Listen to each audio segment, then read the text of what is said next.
Assalamualaikum warahmatullahi wabarakatuh. Waalaikumsalam warahmatullahi wabarakatuh. Gimana kabarnya? Baik. Alhamdulillah baik ya. Meskipun dalam kondisi yang seperti ini, pandemi, kalian harus tetap jaga kesehatan ya. Selalu 3M, menjaga jarak, memakai masker dan mencuci tangan. Supaya kondisi kalian tetap sehat juga, harus banyak minum vitamin dan olahraga. Nah, sebelum belajar, alangkah lebih baiknya berdoa. Berdoa mulai. Selesai. Sebelumnya, Naura telah mempelajari gitu mengenai perumusan dan pengesahan Pancasila sebagai dasar negara, di mana perumusan dan pengesahan Pancasila itu dilakukan oleh lembaga BPUPKI. Nah, dalam pertemuan kali ini kita akan membahas bagaimana BPUPKI ini merumuskan dan mengesahkan rancangan undang-undang. Untuk kompetensi dasarnya dalam pembelajaran kali ini dapat mengidentifikasi proses kesejarahan perumusan dan pengesahan Undang-Undang Dasar Negara Republik Indonesia. Tujuannya agar dapat mengetahui dan menganalisis proses perumusan dan pengesahan Undang-Undang Dasar. Lanjut saja pada ke materi yang pertama. Sebelum memahami kita membahas tentang proses dan pengesahan Undang-Undang Dasar, kita harus dulu memahami konstitusi. Apa itu konstitusi? Konstitusi sama atau beda dengan Undang-Undang Dasar? Nah, kita akan membahas lebih dahulu apa itu konstitusi. Konstitusi adalah hukum dasar yang dijadikan pegangan dalam penyelenggaraan pemerintahan negara. Jadi konstitusi ini ada beberapa istilah dari bahasa asing gitu, seperti constitution, yaitu undang-undang dasar atau dasar negara.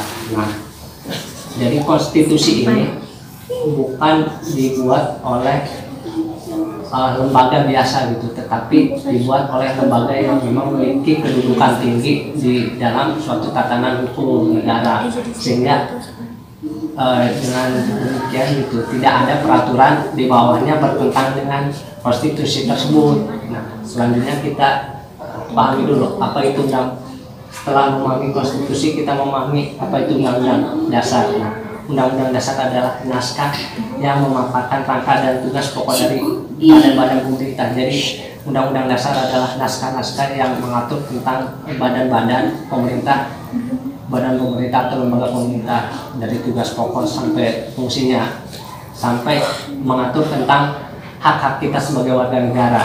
Nah, di dalam negara yang demokratis, undang-undang dasar ini dijadikan sebuah batasan, membatasi kekuasaan pemerintahan. Jadi pemerintahan menjabat berapa tahun dibatasi oleh undang-undang dasarnya. Presiden kita Jokowi dibatasi 5 tahun. Seperti itu. Selanjutnya kita akan membahas pembagian konstitusi. Nah, konstitusi ini dibagi menjadi 2, konstitusi tertulis dan konstitusi tidak tertulis. Nah, konstitusi tertulis ini merupakan sebuah konstitusi. Ini adalah aturan-aturan pokok dalam sebuah negara, ya, mulai dari lembaga negara hingga aturan-aturan yang mengatur kehidupan kita, kayak bertertib lalu lintas ataupun lainnya gitu, menghormati lambang negara. Selanjutnya konstitusi tidak tertulis. Konstitusi tidak tertulis ini bisa disebut dengan konvensi, yaitu kebiasaan ketatanegaraan yang dilakukan dalam sebuah negara. Jadi kayak konstitusi tidak tertulis ini kebiasaan-kebiasaan yang dilakukan oleh warga negara gitu, seperti pidato presiden gitu pada tanggal 16 Agustus gitu. Soalnya kayak seperti aturan adat gitu, itu merupakan aturan tidak tertulis. Nah, lanjut ke perumusan Undang-Undang Dasar. Perumusan Undang-Undang Dasar menurut Jimli Asidik bahwa perumusan Undang-Undang Dasar itu terdapat dalam sidang BPUPKI dalam persidangan kedua tanggal 10 sampai 17 Juli 1945. Nah, agenda tersebut itu membahas tentang bentuk negara dan pemerintahan yang akan dibentuk. Nah, BPUPK ini membentuk lagi badan panitia kecil yang tugasnya bertanggung jawab penuh dalam pembentukan dasar negara. Selanjutnya ada proses dari panitia kecil itu, beberapa proses. Agenda yang pertama pada tanggal 13 Juli 1945. Pada tanggal 13 Juli 1945 ini membahas beberapa hal mengenai ketentuan-ketentuan mengenai lembaga negara, negara kesatuan, dan penyebutan Majelis Pemusatan Rakyat. Selanjutnya agenda yang kedua pada tanggal 14 Juli 1945. Nah, agenda ini membahas tentang perancangan Undang-Undang Dasar yang telah dirancang, sekitar ada 42 pasal, 5 pasal aturan peralihan, dan 1 aturan tambahan. Jadi dibahas pada dari segitu banyaknya pada tanggal 14 Juli.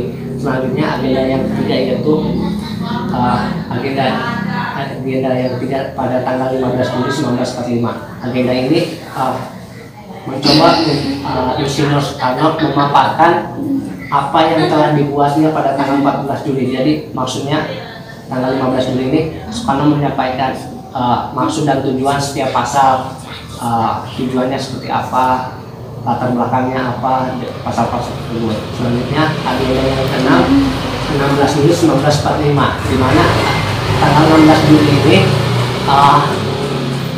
BPUPKI dan semua anggotanya menyepakati telah membentuk suatu undang-undang dasar. Selanjutnya pengesahan. Nah, dari tanggal 16 Juli tersebut BPUPKI juga dibubarkan. Pengesahan ini dilakukan oleh PPKI. Kenapa setelah BPUPKI dibubarkan dibentuklah PPKI? Karena BPUPKI telah menyelesaikan tugas dan tanggung jawab dalam rangka persiapan Indonesia Merdeka, dan PPKI dibentuk untuk pemindahan kekuasaan dan mempersiapkan segala sesuatu mengenai tatanan yang baru. Jadi PPKI ini lembaga yang mengesahkan Undang-Undang Dasar. Nah, hasil keputusan PPKI dalam persidangannya itu mengesahkan Undang-Undang Dasar. Nah, Undang-Undang Dasar ini disahkan pada tanggal 18 Agustus ya, sehari setelah kemerdekaan 1945. Yang kedua, menetapkan Insinyur Soekarno sebagai presiden dan Muhammad Hatta sebagai wakil presiden. Jadi presiden dan wakil presiden kita pertama itu pada hasil keputusan yaitu pada tanggal 18. Selanjutnya membentuk Komite Nasional Indonesia. Nah, Komite Nasional Indonesia ini Indonesia Pusat ya, sebagai cikal bakal DPR yang sekarang. Jadi DPR, Dewan Perwakilan Rakyat nama dulu itu Komite Nasional Indonesia Pusat. Selanjutnya perubahan Undang-Undang Dasar.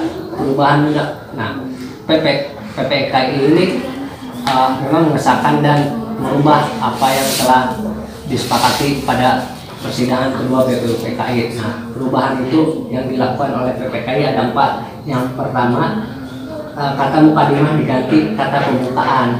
Jadi kata mukadimah diganti pembukaan. Yang kedua, sila pertama yaitu ketuhanan dengan kewajiban menjalankan syariat Islam bagi pembentuknya diganti dengan rumusan Tuhan yang Maha Esa.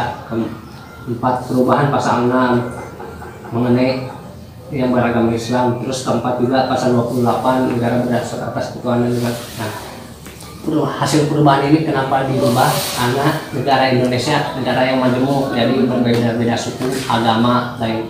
Jadi menganggap bahwa bangsa Indonesia ini tidak jalan sendiri gitu atas agama Islam, tapi berbagai agama, sehingga diubahlah dari bagi pemeluk syariat Islam, bagi pemeluknya diubah dengan ketuhanan yang Maha Esa. Nah, mungkin cukup pembahasannya. Nah, sebelum itu ada yang mau ditanyakan? Ya, kalau tidak ada yang mau ditanyakan, Bapak akan bertanya atau memberi soal. Yang pertama, sidang BPUPKI PKI pada tanggal 10 sampai 17 Juli 1945 yang diketuai oleh KRT Rajiman Video membahas tentang benar sekali pada BPUPKI pada sidang yang kedua ini membahas mengenai Undang-Undang Dasar tersebut yang sampai sekarang kita pakai. Selanjutnya Undang-Undang Dasar disahkan oleh PPKI pada tanggal 18 Agustus 1945. Tepat sekali, Undang-Undang Dasar disahkan pada tanggal 18 Agustus 1945.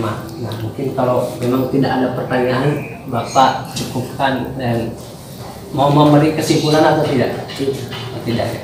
Baik, kalau tidak, Bapak akan memberi sebuah kesimpulan. Jadi perumusan Undang-Undang Dasar dilakukan oleh BPUPKI pada persidangan yang kedua dan disahkan oleh PPKI setelah BPUPKI dibubarkan gitu. Mungkin cukup sekian pembelajaran kali ini. Sebelum Bapak mengakhiri, nanti coba untuk baca-baca kembali materi-materinya gitu. Dan nanti mungkin Bapak nanti akan mengirimkan tugas gitu untuk kalian kerjakan di rumah gitu. Semoga apa yang kalian pelajari itu hari ini dapat bermanfaat gitu dan dapat dipahami. Sebelum mengakhiri, kita alangkah lebih baiknya melafalkan lafaz hamdalah alhamdulillah. Sekian dari Bapak. Assalamualaikum warahmatullahi wabarakatuh.